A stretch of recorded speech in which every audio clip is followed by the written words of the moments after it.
আসসালামু আলাইকুম। আবারও হাজির হয়েছি এডুকেশন উইথ আমেনা ইউটিউব চ্যানেলের ইংলিশ গ্রামারের নতুন টপিক নবম দশম শ্রেণীর ইংলিশ সেকেন্ড পেপারের টেক কোয়েশ্চেন। আসলে টেক কোয়েশ্চেনটা আসলে কি? টেক মানে কি আমরা জেনে নেই।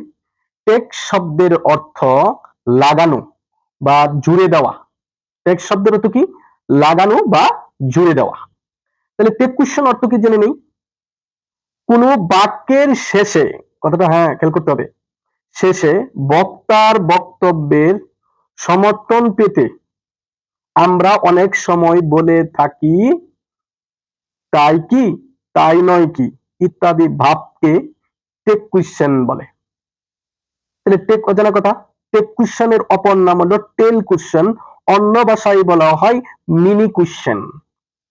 আমেরিকান ফরম্যাটে বলা হয় টেক কোয়েশ্চেন, ব্রিটিশ ফরম্যাটে বলা হয় কোয়েশ্চেন টেক। আমরা আজকে টেক কোয়েশ্চেনের প্রাথমিক তথ্যটা জানতেছি। এবার আমরা পরবর্তী টেক কোয়েশ্চেনের প্রাথমিক তথ্য। প্রথম অংশকে বলে স্টেটমেন্ট সেন্টেন্স, আর দ্বিতীয় অংশকে বলে টেক। এই যে দেখো, হি ইজ এ টিচার, এটাকে বলে স্টেটমেন্ট, এটা হলো স্টেটমেন্ট। আর এই যে এটা টেক কোয়েশ্চেন করছে, বাক্যটা অ্যাফার্মেটিভ থাকার কারণে টেক কোয়েশ্চেন হয়েছে নেগেটিভ। দেখেন, ইজন্ট, এই যে auxiliary verb, isn't he, isn't he, এই হলো, এটা হলো টেক। আগেরটা হলো স্টেটমেন্ট, এই সেন্টেন্সটাকে বলে স্টেটমেন্ট, স্টেটমেন্ট, আর এটা হলো টেক। টেক কোয়েশ্চেন দুই প্রকার। টেক কোয়েশ্চেন দুই প্রকার বলতে কি বুঝি? অ্যাফার্মেটিভ সেন্টেন্স হলে নেগেটিভ টেক, এই যে উপরে দেখেন, হি ইজ এ টিচার, এটা অ্যাফার্মেটিভ সেন্টেন্স, এটা টেক হচ্ছে নেগেটিভ, এই যে isn't he.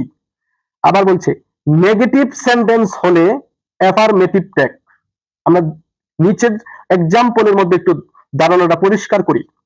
He is a teacher, এই বাক্যটা affirmative, affirmative sentence. Tag question হবে কি? Negative sentence. তাহলে এখানে ইজ দেব, ইজের সাথে নট উল্লেখ করবো, ইজন্ট, নট এর contracted form, isn't he, isn't he. আর এবার দ্বিতীয় নম্বর এক্সাম্পলে যাই, he is not a teacher. তাহলে he is not a teacher বাক্যটা নেগেটিভ, তাহলে টেক হবে অ্যাফার্মেটিভ। এখানে শুধু is, is he, is he. আরেকটা জিনিস খেয়াল করতে, টেক কোয়েশ্চনের সাবজেক্ট সবসময় প্রোনাউন হবে। টেক কোয়েশ্চনের সাবজেক্ট সবসময় কি হবে? প্রোনাউন হবে। ব্যক্তি বিহীন, যেমন বস্তু, প্রাণী, জীবজন্তু, এগুলো সিঙ্গুলার হলে আমরা ইট ধরবো, আর প্লুরাল হলে দে ধরবো। ব্যক্তি সিঙ্গুলার হলে হি অথবা সি, পুরুষ হলে হি, মহিলা হলে সি, আর প্লুরাল হলে দে। এই জিনিসটা আমরা খেয়াল রাখবো। পরবর্তী ক্লাসের জন্য আমরা প্রস্তুত থাকবো। আসসালামু আলাইকুম। আজকে এই পর্যন্তই।